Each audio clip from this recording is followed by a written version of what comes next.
에베소서 6장 4절 한 절 말씀입니다.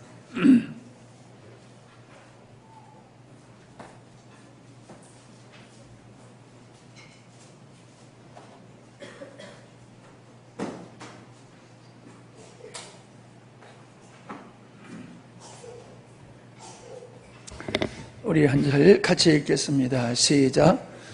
또 아비들아 너희의 자녀를 노엽게 하지 말고 오직 주의 교훈과 훈계로 양육하라. 아멘.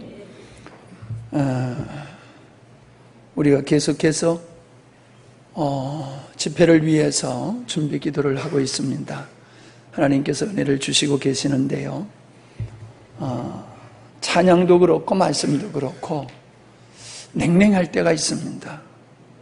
근데 그 어떤 말씀과 어떤 찬양이 내 중심의 고백이 되어지는 때가 있어요. 그때가 은혜를 받는 때거든요. 오늘 민집사님이 빈들의 마름풀 같이 그러셨는데 그 찬송을 선택하셨는데 오늘들의 그 찬양이 굉장히 은혜가 됐어요. 왜냐하면은 내 심령이 그렇고 이 땅의 교회를 바라볼 때에 이 땅의 교회들이 피폐해져 있는 모습을 보니까 그래요. 여러분은 나는 상관없다고 우리 편안하게 있어서는 아니 될 줄 압니다. 느헤미야가 자기는 편안하지만 고국의 소식을 듣고 그가 음식을 전폐하며 하나님 앞에 기도했던 그 모습, 우리 주님께서 예루살렘을 바라보며 또 그렇게 기도하셨던 그 모습을 바라보면서 오늘 우리들은 우리의 자신을 위해서 기도할 것은 혹 없다 할지라도 이 땅의 피폐함을 보고 하나님의 역사를 위해서 우리가 애통하며 기도하는 것은 마땅할 것 같습니다. 계속해서 목요일, 금요일, 토요일 계속해서 갖게 됩니다. 성의 준비를 미리미리 좀 하셨으면 좋겠습니다. 각자에게 주어진 분야를 여러분이 잘 감당해 주셨으면 감사하겠습니다. 오늘 그 인천의 예수사랑교회 우리 청년회가 수련회를 함영 쪽으로 와서 오늘 저녁에 같이 또 이렇게 예배를 하게 돼서 고맙습니다. 저녁에 맛있는 고기를 구워줘서 오래간만에 삼겹살 먹어봤어요. 이 삼겹살이 하도 비싸가지고 무서워서 요즘 못 먹어. 우리 예수사랑교회 청년들은 무섭지 않나 봐. 세요. 감사합니다. 감사 의무를 드렸습니다. 기도하십시다. 하나님, 우리 예수사랑교회 우리 청년들이 함영 지역을 방문해서 또 이 수요일 함께 예배를 드리고 있습니다. 귀한 아들, 딸들의 발걸음이 그냥 스쳐 지나가는 발걸음이 되지 않게 하시고 잠시 머물다 가는 발걸음이지만은 하나님의 큰 은혜가 부어지는 축복을 얻게 하여 주시옵소서. 그래서 저의 삶 속에 잊을 수 없는 추억이 되게 하시고 믿음의 삶의 전환기가 될 수 있도록 은혜 베풀어 주시며 그 교회와 한국교회를 위한 훌륭한 일꾼들로 성장할 수 있도록 하나님께서 기름 부어주시고 축복하여 주시옵소서. 일정이 많이 남아있는데 위험한 그 일정 가운데도 우리 주님이 함께 하셔서 은혜의 시간 되게 하시고 복된 시간이 될 수 있도록 안전을 지켜 주시옵소서. 주님께서 예배하신 은혜를 이 수련을 통하여서 온전히 누릴 수 있도록 하나님께서 은혜 위에 은혜를 더하시기를 간구하오며 예수님의 이름으로 기도하옵나이다. 아멘. 오늘 에베소서 41번째 시간입니다. 지난 시간에는 부모님들이 자녀들을 어떻게 부모님에게 어떻게 순종해야 되느냐, 어떻게 공경해야 되느냐, 왜 해야 되느냐 하는 말씀들을 우리가 나누었습니다. 하나님이 만드신 가정 그리고 하나님이 만드신 교회는 그 원리가 같다는 말씀을 드렸습니다. 가정이 살아야 교회가 살고 교회가 살아야지 가정이 삽니다. 그래서 우리는 건강한 가정을 만드는 것이 실질적인 우리의 믿음의 생활이다 이렇게 여겨도 과언이 아닐 것입니다. 소위 말해서 믿음의 승리를 했는데 가정을 바로 세우지 못한다고 하면은 그건 사실상 믿음에 실패한 자지요. 우리는 반드시 우리의 믿음이 가정을 건강하게 세우는 것으로 입증받아야 될 줄 압니다. 근데 대부분의 사람들이 가정의 소중함을 알지만은 가정을 어떻게 건강하게 세워가느냐 하는 부분에 있어서는 관심을 별로 안 갖습니다. 그리고 정말 노력을 하지 않습니다. 그냥 저절로 되는 거로 생각해요. 결혼하면은 저절로 행복할 것 같고, 자녀를 낳으면은 저절로 아이들이 잘 커질 것 같고, 모든 것이 저절로 될 것 같은 생각들을 가져요. 근데 돈은 버는 거는 안 그런 것 같아요. 돈은 열심히 벌어야지 벌지, 그건 저절로 번다고 생각을 안 해요. 근데 돈은 어떻게 보면 저절로 벌 수도 있어요. 근데 가정을 세우는 일은 안 그렇습니다. 오늘 사도 바울은 아비들아 너희 자녀를 노엽게 하지 말고 오직 주의 교훈과 훈계로 양육을 하라라고 하는 말씀을 하고 있습니다. 우리가 건강한 가정을 만드는 데 있어서는 자녀의 교육을 빼놓을 수가 없어요. 자녀의 교육이 성공하면은 건강한 가정을 만들 수 있지만은 자녀의 교육에 실패하면은 건강한 가정도 세울 수 없다는 이야기입니다. 이제 자녀들 다 기르고 이제 손주들을 바라보는 나이가 됐어요. 우리 목사님들 이제 나이가 이만큼 얼만큼 인생을 사는 분들이 만나서 하는 얘기를 같이 해보게 되면은 동일한 고백들이 있어요. 참 자녀 교육을 보다도 좀 잘 했었으면 하는 아쉬움들을 가지고 있습니다. 인생을 살면서 돌아보면요, 가장 힘든 일이 뭐냐 하면은 자녀 교육이에요. 다른 일보다도 자녀 교육이 얼마나 힘들지 몰라요. 그것은 상대적으로 자녀를 어떻게 교육해야 되느냐라고 하는 부분에 있어서 우리가 전무하다는 겁니다.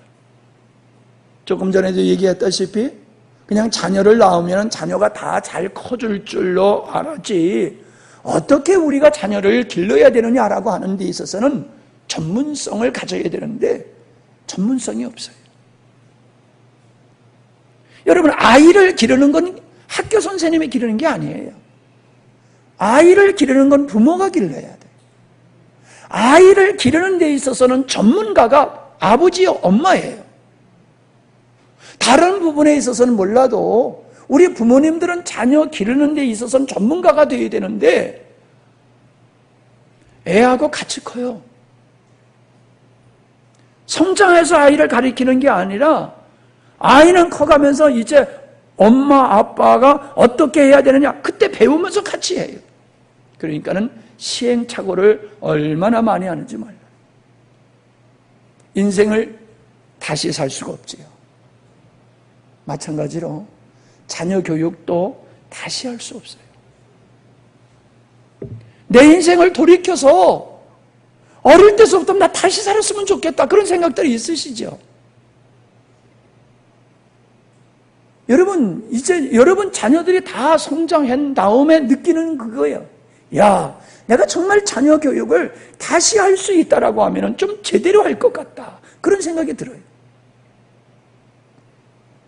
우리는 먹고 사는 일에 내가 출세하고 성공하는 일에는 열심을 내면서 전문가로서의 아빠, 엄마의 그 삶을 살아야 되는 부분에 있어서는 너무도 무책임하다는 거예요. 너무도 무책임하다는 거예요.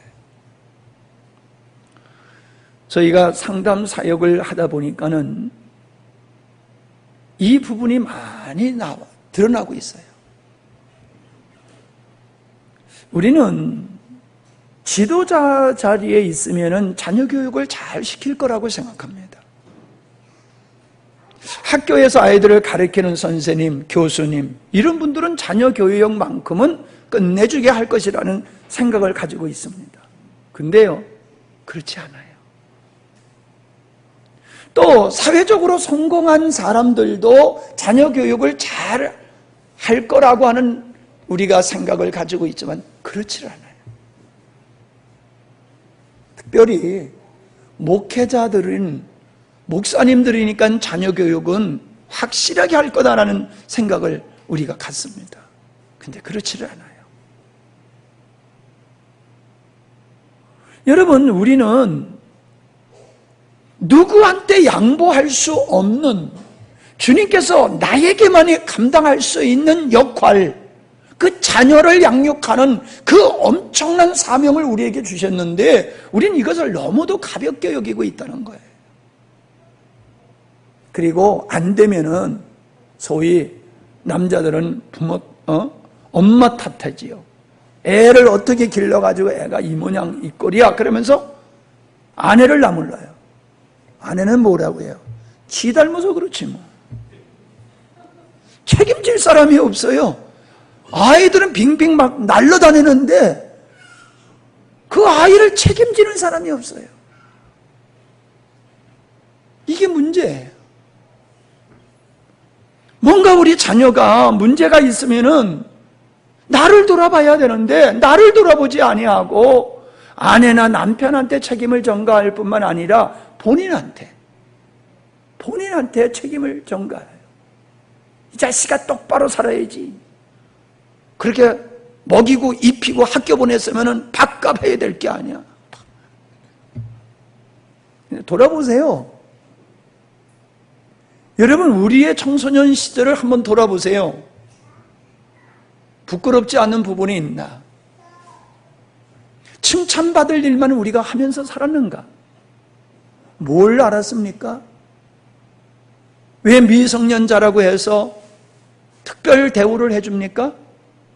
분별력이 없기 때문에 그렇잖아요. 그러니까 부모님이 보호자로서 그 역할을 감당해야 되는 거잖아요. 근데 우리는 그 일을 잘못하고 있어요. 아이를 사랑한다는 나머지 그냥 과잉 보호만 하면서 그게 자녀를 위한 것으로 생각하고 있어요. 우리 자녀가 지금 어떤 형편에 있으며 우리 자녀가 무엇을 요구하는지를 몰라요. 엊그저께 화요일날 포항에서 목사님 두 가정이 오셨다고 하셨는데 한 가정에 둘째 딸아이가 왕따를 당했다는 거예요. 학교에서. 화장실에 가둬놓고 아이들이 그냥 바켓으로 막 물을 붓고 완전 인간 이하의 취급을 했는데 얘가 원래 착하다 보니까는 그걸 그냥 당했다는 거예요. 근데 그 분노를 집에 와서 그거를 표출을 하는데 이유를 몰랐다는 거예요. 근데요, 더 놀라운 거는요, 그 왕따를 시키는 우두머리가 누구냐면 목사 딸이래요. 목사 딸이 목사 딸을 왕따시키면서 그렇게 병적인 아이를 만들어버려가지고 초등학교 때 그런 왕따를 나가는 아이가 이제 고3에 됐는데도 자유하지 못하다고 하는 그런 말씀을 하시더라고요. 몰랐대요. 우리 목회자들은 그냥 목회만 잘하면 다 되는 줄 알아요. 우리 자녀들은 그냥 내가 목회하니까 우리 자녀들은 더 저절로 다 잘 커질 줄 믿고 있어요. 그들이 어떤 고민을 하고 어떤 아픔을 가지고 있는지 전혀 생각질 안 해요. 내가 주님의 일을 하니까 하나님은 다 책임져 주시고 보상해 주실 거야. 그렇지 않아요. 내가 관심을 가져주지 아니하면은, 내가 관심을 가져주지 않는 그 순간 우리 아이는 좀먹고 무너지고 병들고 있다는 사실이에요. 그러니까 여러분, 무엇보다도 여러분 자녀들하고 친밀할 수 있기를 바랍니다. 자녀들하고 친밀하세요. 특별히 머스마를 두신 아버지들은 더더욱 그 아들들하고 친밀해야 됩니다. 의외로요, 자녀들이 부모님을 싫어해요. 앞에서 그냥 촉촉하니까 그런 줄 속고 있는데 안 그래요. 부모님을 싫어해요. 부담스러워해요. 왜? 이해를 해주지 못하니까. 자기를 이해해주지 못하는 부모에 대해서 아이들이 그렇게 별로 달갑지 않게 생각해요. 부담스럽게 생각을 하더라라고 하는 겁니다. 자, 오늘 말씀을 보면은 자녀들에게 노엽게 하지 말라라고 말씀을 하셨지만은 잠언서에 보면요, 어떤 말씀을 하고 있느냐면 잠언서 13장 24절에 보니까 초다를 참아 못하는 자는 그 자식을 미워함이라. 자식을 사랑하는 자는 근신이 징계하느니라. 22장 13절 14절 게으른 자는 말하기를 사자가 밖에 있은즉 내가 나가면 거리에서 찢기겠다 함이라. 음녀의 입은 깊은 함정이라. 여호와의 노를 당하는 자는 거기 빠지느니라. 15절 아이의 마음에는 미련한 것이 얽혔으나 징계하는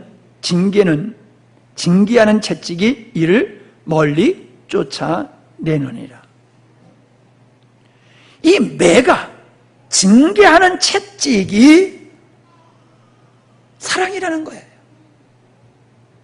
그리고 그 징계하는 채찍으로 말미암아 그 아이가 지혜로운 자가 된다는 거예요.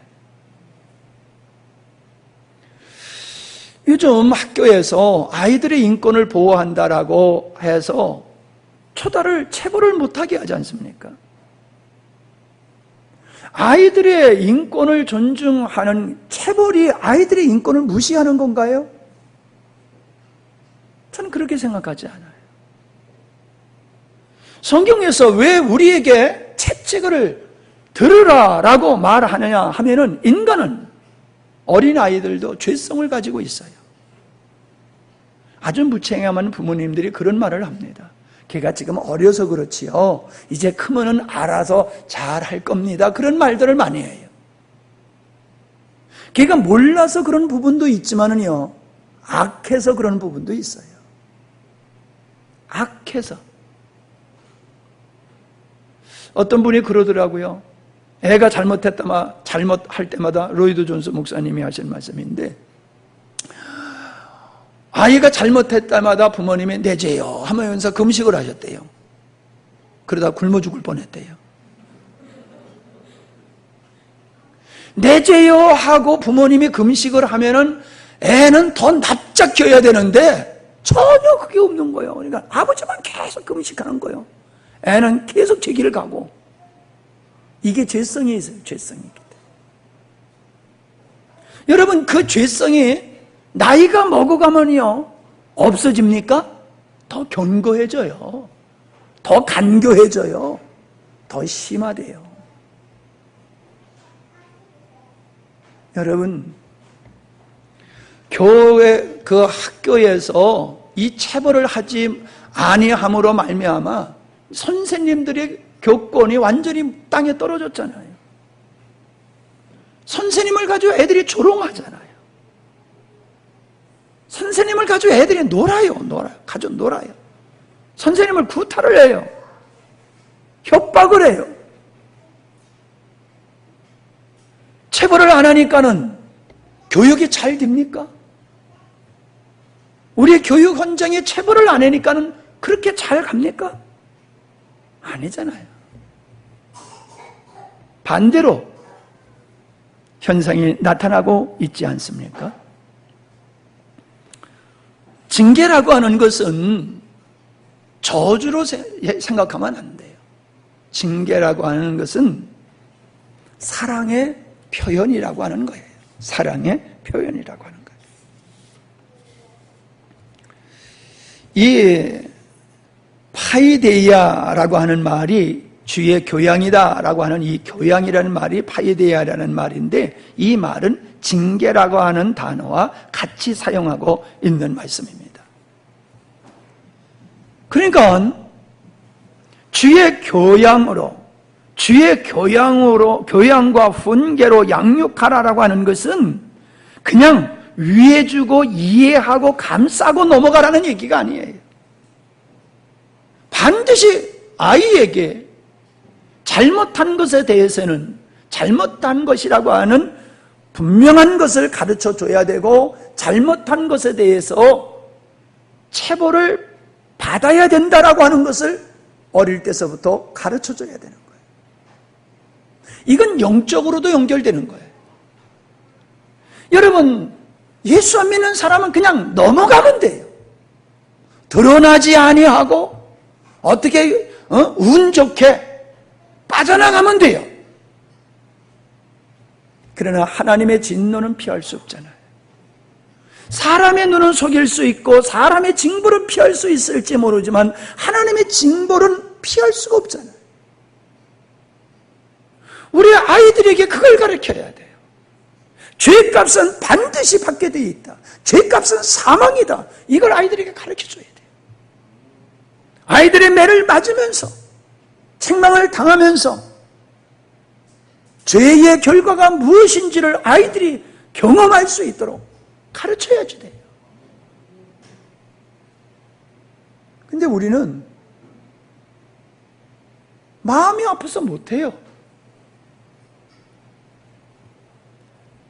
그게 아이를 죽이는 거라는 거예요. 아이를 망치는 거라는 거예요. 노엽게 하지 말라고 하는 말은 징계를 하지 말라, 체벌을 하지 말라는 얘기가 아니라 상처를 주지 말라라는 이야기입니다. 이 말씀을 묵상하면서 제가 지난날을 돌아봤을 때에 몇 가지 사건이 생각이 났어요. 제가 백전에서 목회할 때에 신방을 하고 들어왔는데, 우리 이영하 목사를 우리 혜진이 사모가 어렸을 때예요. 바지가 찢어진 걸 꼬맨 그 속 바지를 입고 도로댕기게 하는 거예요. 얼마나 창피해요. 그때 내가 전도사였는데 전도사 아들이 찢어진 속내의 긴 거 그걸 입고 도로댕기고 있으니 얼마나 쪽팔려요. 그래서 화가 나가지고 누나를 호되게 제가 매질을 했어요. 알고 봤더니 애가 옷이 젖은 거예요. 젖은 옷을 입고 있으니까 옷을 갈아입혀야 되는데 어떤 옷을 입혀야 되는지를 모르니까 6살짜리가 어떻든 중에 꺼내가지고 옷을 바꿔 입은 거예요. 근데 하필이면 그게 그런 바지를 입힌 거예요. 얼마나 기특해요. 젖은 옷을 동생이 입고 그냥 내버려 둘 그 나이거든요. 근데 젖은 옷을 입었다고 그 어린 것이 동생의 옷을 갈아입혔으니 칭찬받을 만한 일인데 저는 얼마나 많이 때렸는지 몰라요. 밥을 먹다가 그 얘기를 했더니 사모님이 눈물을 펑펑 흘리면서 맛있게 고기 먹다가 그냥 체할 뻔했어요. 지금도 또 울고 있어요.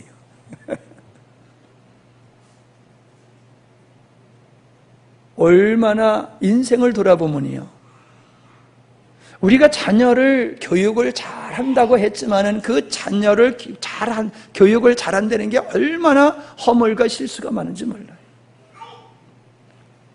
한 번은 어디를 갔다가 굉장히 기분이 나빴어요. 제가 굉장히 기분이 나빠가지고 집에 돌아와가지고 아이들을 부르는데도 아이들이 대답도 없는 거예요. 아니, 어른들이 나갔다 오면은 뛰어나와서 인사를 해야지. 불러도 대답을 안 해? 이것들 좀 버릇 좀 고쳐야 되겠다고. 우리 이수진 전사를 얼마나 제가 팼는지 몰라요. 근데 알고 봤더니 텔레비를 보다 보니까 텔레비 소리에 아버지가 왔는지 안 왔는지는 모르는데 저쪽에서 상한 기분을 가지고 와가지고 거기다 화풀이를 한 거야, 그냥 자녀들한테. 이런 얘기는 안 해도 될 건데.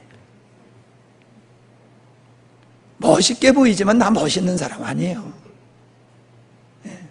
우리 민 집사님, 우리 사자 목사님 그럴 때마다 내 가슴이 철렁철렁해 그냥. 아이고.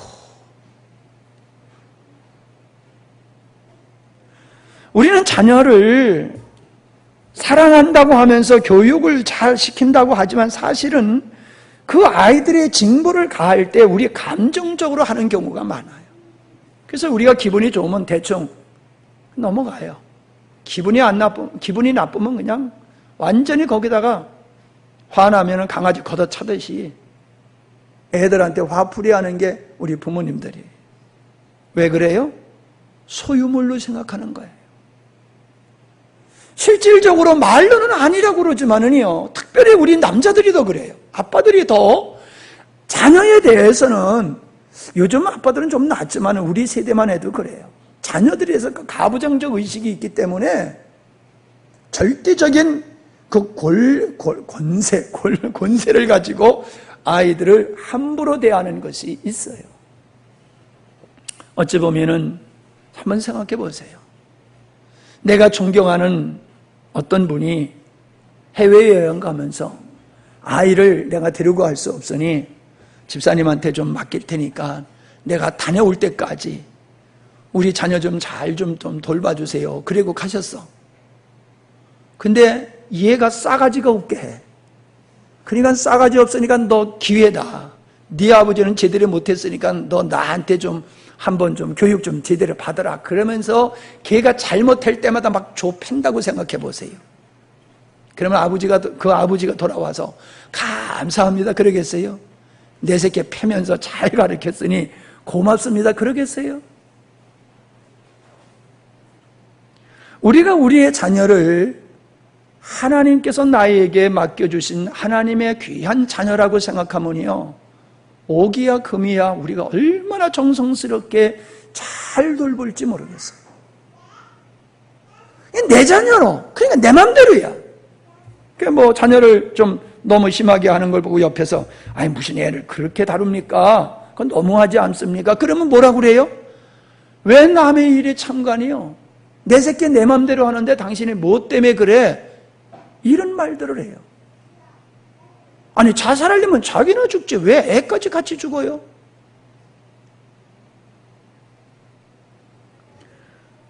안 믿는 사람의 그런 게 아니라 믿는 우리, 목사인 우리들에게도 그런 의식이 있다라고 하는 겁니다. 제가 이렇게 상담 사역을 하면서 보면은 참 마음 아픈 것이 뭐냐면은 이 자수성가하신 분들일수록 자녀들하고 관계가 안 좋아요. 다 그렇다는 얘기가 아니라. 왜 안 좋냐 그러면요, 늘 자기 생각을 해요. 내가 어렸을 때에 못 먹고 입지 못하고 얼마나 내가 고생을 하면서 공부를 하기 위해서 내가 얼마나 고생을 하고 내가 이 기업을 키우기 위해서 내가 얼마나 고생을 하고 내가 내 나이 때는 어떻게 했는데, 이 생각이 있어요.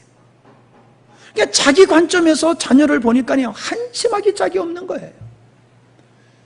아야 배워, 그냥 뭐 풍성하게 해주는데도 공부를 안 해.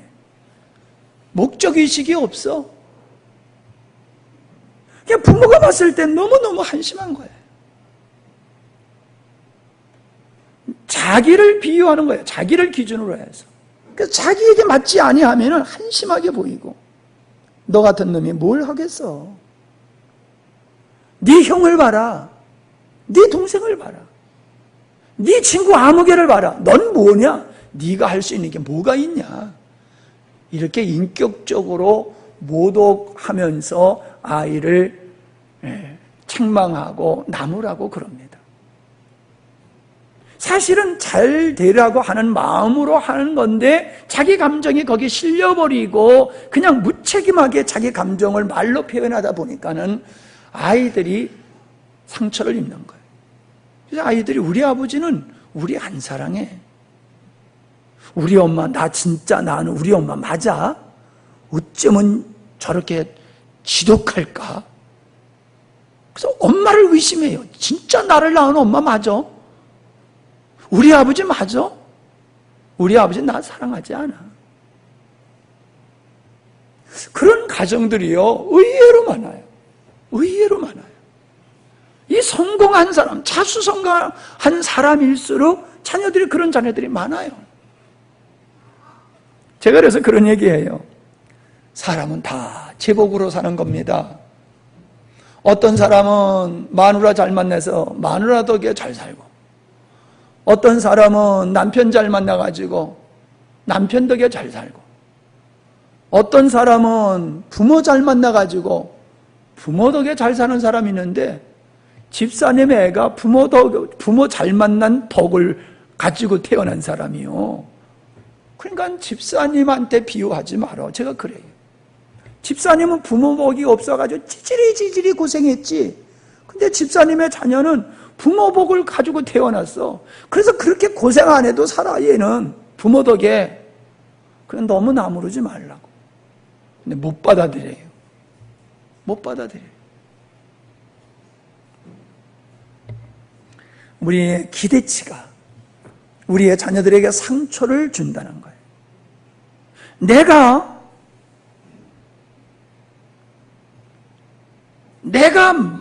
자녀를 통해서 내 인생을 다시 한번 살고 싶어 하는 이 대리만족이 있는 거예요. 그래서 자녀, 너 잘되라고 그러는 거야. 그런데 사실은 그가 잘됨으로 내가 좀 어깨 피고 좀 뻐기면서 살고 싶은 거예요. 근데 이게 안 돼. 내가 그렇게 고생을 하고 그렇게 후원하는데도 이게 밑빠진 독이야. 그러니까 화가 나는 거야. 실망감에. 자녀를 함부로 대하게 되더라라고 하는 겁니다.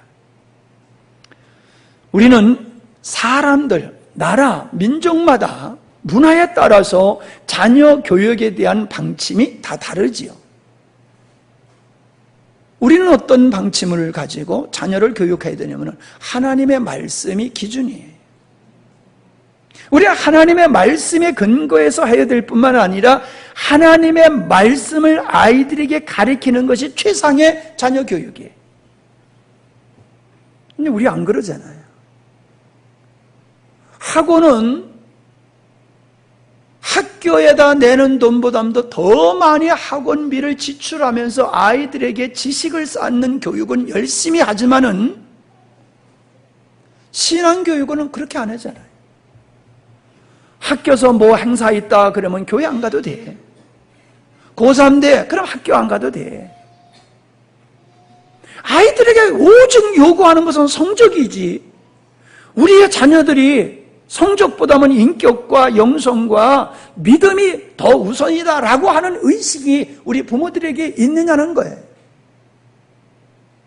우리 부모님들에게. 너 공부를 좀 못해도 괜찮아. 그러나 너는 하나님을 만나야 되고 그 하나님으로 너의 정체성이 세워져야 되고 그 하나님으로 말미암아 너의 가치관이 세워져야지 돼. 이걸 위해서 여러분들이 얼마나 우리가 자녀를 위해서 노력하고 있냐 말이에요. 그런 의미에서 여러분 가정에서 가정 예배를 드리면서 아이들에게 하나님의 말씀을 가르치고 계십니까? 야, 공부해. 기도는 내가 할 테니까. 예배는 내가 드릴 테니까 넌 공부나 해. 네가 좋은 대학 가야지 하나님 영광 받으시는 거야. 개털이야, 개털. 무슨 좋은 대학 가면은 서울대학 가서 물어보세요. 예수 믿는 사람 몇이나 되냐고.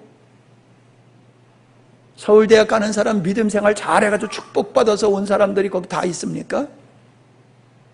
안 믿는 사람이 더 많아요. 우리는 자꾸 뭔가 믿음의 보상으로 어떠한 것을 이루고 그것으로 말미암아 하나님께 영광을 돌린다라고 하는 거짓에 속고 있다니까요.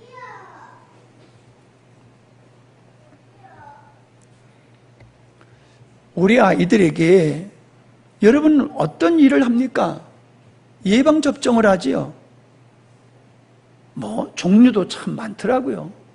비싸기도 또 꽤 비싸더라고요. 아무리 비싸도요, 우리 부모님들 자녀들에게 예방접종 철저히 하지요. 왜요? 그거 접종 안 하면 나중에 큰 코 다친다는 걸 알기 때문에 아이들에게 접종을 그렇게 하고 있잖아요. 여러분, 우리 아이들에게 영적으로 면역력을 기르는 하나님의 말씀으로 접종을 해야지 돼요. 여러분, 자녀들을 뭘로 지킬 겁니까? 여러분, 자녀를 지킬 수가 없어요, 이 시대는. 과거에는 자녀를 지킬 수가 있지만 이제는 못 지켜요. 아이들이 탈선하려고 하면 얼마든지 탈선할 수 있는 길이 얼마든지 있어요. 아이들에게 면역력을 길러줘가지고 아이들이 가야 할 길과 안 가야 할 길을 스스로 분별해서 갈 수 있도록 그들에게 믿음의 면역력을 심어줘야 되는데 그건 안 하고 오직 성적만 하다가 아이들이 성적 때문에 비관하고 낙심해가지고 자살하잖아요. 아니 2등 하면 공부 잘하는 거요. 1등 하다 2등 하면 자살해. 꼴찌 하는 놈 나 자살하는 거 못 봤어. 나 꼴찌 한다고 자살하는 사람 봤어요? 마음 편하게 살아요, 걔네들은. 근데 1등 하다 2등 하면 자살한다니까. 1등 한다면 뭐 할 거예요? 그 정신병자예요. 네? 1등 하는 정신병자. 1등 하지 못하면 견디지 못하는 정신병자. 그걸 잘한다고 박수치고 우리 아들 우리 딸 최고라고 그러면서 아이를 망치고 있는 게 우리 부모들이란 말이에요.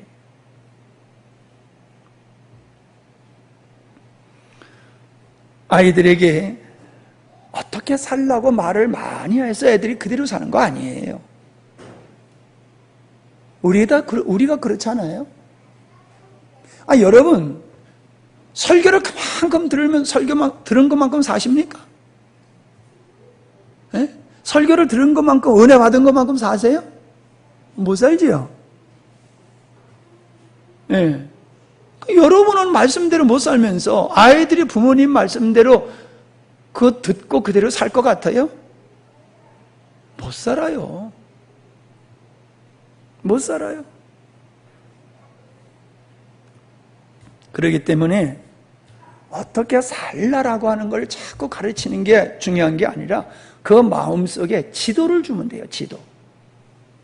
마음속에 지도를 가지고 있으면 이 아이가 바른 길을 가게 돼 있는 거예요. 엄한 길로 안 가고. 지도를 심어줘야 돼. 그래서 내가 새 영을 주면은 그들의 마음이 새 마음이 될 것이며 새 영에 따라서 살 것이라고 말씀하셨잖아요. 그 주님을 그 마음속에 심어 놓으면은 그 아이들은 정한 길을 걸어가게 될 줄 믿습니다. 그래서 신명기 6장에서 뭐라고 말씀하고 있습니까?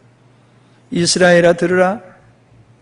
우리 하나님 여호와는 오직 하나인 여호와시니 너는 마음을 다하고 성품을 다하고 힘을 다하여 주 하나님 여호와를 사랑하라. 오늘날 내가 네게 명하는 이 말씀을 너는 마음에 새기고 네 자녀에게 부지런히 가르치며 부지런히 좀 가르치세요. 부지런히 가르치며 집에 앉았을 때든지 길을 행할 때든지 누워있을 때든지 일어날 때든지 이 말씀을 강론할 것이며 너는 또 그것을 내 손목에 매어 기호를 삼으며 내 미간에 붙여 표로 삼고 내 집 문설주와 바깥문에 기록할지니라. 우리는 자녀들에게 하나님의 말씀을 먹여야지 돼요. 하나님의 말씀으로 아이들을 가르쳐야지 돼요. 하나님의 말씀이었으면은 이스라엘 백성들이 2000년 동안 나라 없이 살았어도 그 정체성을 잃지 않았던 것은 하나님의 말씀을 그들이 버리지 않았기 때문에 가능한 거예요. 어디서 살든지 어떤 환경에 살든지 하나님의 말씀 위에 서 있는 사람은 곁길로 가지 않습니다. 소위 유능한 인물은 되지 못한다 할지라도요, 남에게 해악을 끼치는 사람은 되지를 않아요. 네. 남에게 해악을 끼치는 사람은 되지 않아요. 여러분 자녀를 보세요. 어떤 자녀는요, 말하기 전에 알아서 하는 자녀가 있어요. 근데 어떤 자녀는 계속 얘기하도 안 듣고 눈 한번 그냥 독사 눈 뜨고 소리 한번 질러야지 움직이는 애가 있어요. 그렇죠? 그게 자기 닮아서 그런 거예요. 자기 닮아서 그런 거예요. 제가 손주가 6이지 않습니까? 예? 근데요, 예원이와 선계는요, 내가 소리 질린 적이 없어요. 예, 앞에다 놓고 칭찬해서 미안해요. 얘들은 소리 질린 적이 없어요. 근데 둘째 집에 가면요, 맨날 난리, 엄마가 막 그냥 막 쥐잡는 소리가 나요, 막 그냥. 내가 봐도 패야 돼, 걔는. 안 패면 안 돼. 속으로 더 뺐으면 좋겠어, 야, 주먹으로 안 되면 그냥 발기질이라도, 그래서 저 잡아야지. 저거 지금 안 잡으면 나중에 큰일 난다. 제가 봐도 그래요. 아니, 근데 어쩌면 그렇게 다르냐 말이요. 첫째 집 애들은 그냥 말로만 하면 다 되는데, 둘째 집 애들은 그냥 쥐잡아야지 뭐가 들뚱말뚱해요. 근데 족보를 딱 보니까 거기 내가 있고, 거기 그렇고 그런 사람들이 있어요. 남의 집 형인데, 좀 우스운 형인데, 그 큰아버지가 보통 사람이 아니야. 지 아버지는 안 그런데, 지 큰아버지는 보통 사람이 아닌데, 얘가 가만히 보니까 지 큰아버지를 닮았어. 머리 좋은 것도 지 큰아버지 닮고, 성격도 지 큰아버지 닮고, 완전히 최씨야. 최씨, 열받지 말아요.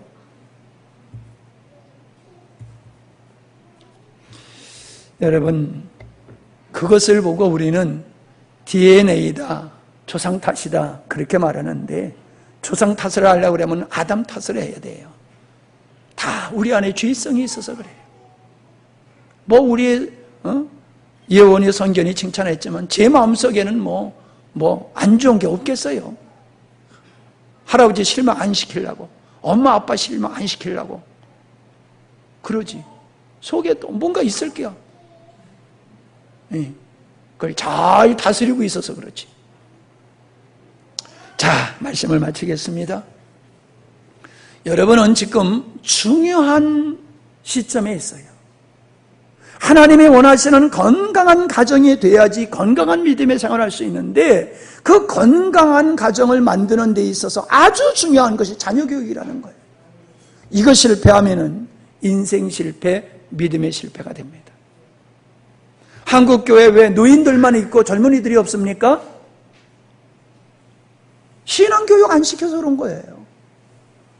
자녀들에게 믿음의 보연을, 삶의 본을 못 보였기 때문에 자녀들이 부모님 보고 나 교회 가야 돼, 이런 이유를 발견하지 못하는 거예요. 아버지가 집사니까, 아버지가 장로니까, 엄마가 권사니까 체면 때문에 나가주는 거예요. 아버지가 목사니까 체면 때문에 나가주는 거야. 그런 아이들이 많아요. 그러다 보니까는 그가 어렸을 때에는 체면 때문에 나가지만 장성에서는 교회를 다 떠나는 거예요. 지금 한국에 있는 우리 연세 많으신 분들이 회개해야 하시대요. 그들 보고 안타깝다고 그러지 말고, 내가 믿음의 생활 잘못해서 우리 아이들 인생을, 영혼을 망쳐놓고 있구나, 그러면서 우리 연세 많으신 분들이 회개를 하고 땅을 쳐야지 돼요. 근데 전혀 마음에 가책 없이 자기들끼리 앉아서 예배 잘 드리고 있잖아요. 애들은 지금 나가서 지 멋대로 놀고 있어도 나중에 다 때가 되면 돌아올 거예요. 모태신앙인데요. 참 믿음도 좋아. 우리가 주님을 얘기하고 복음을 얘기하고 있기에 더더욱이 우리는 우리의 가정을 복음으로 세워야 될 줄로 믿습니다. 자, 이제 기도하는 시간을 갖겠습니다. 유심히 돌아보시면서 내가 얼마나 훌륭한 자녀 교육의 전문가로서의 능력을 가지고 있으며 그렇게 하고 있는가를 한번 돌이켜보시기 바랍니다. 우리 자녀가 내 마음에 안 드는 것이 있다라고 하면은 그만큼 여러분이 실수를 하고 잘못을 지금 하고 있다고 볼 수가 있습니다. 다시 한번 여러분이 자녀 교육에 대해서 깊은 관심을 가져주시기를 바랍니다. 그리고 8월 성회를 놓고서 우리 한번 기도하시겠습니다.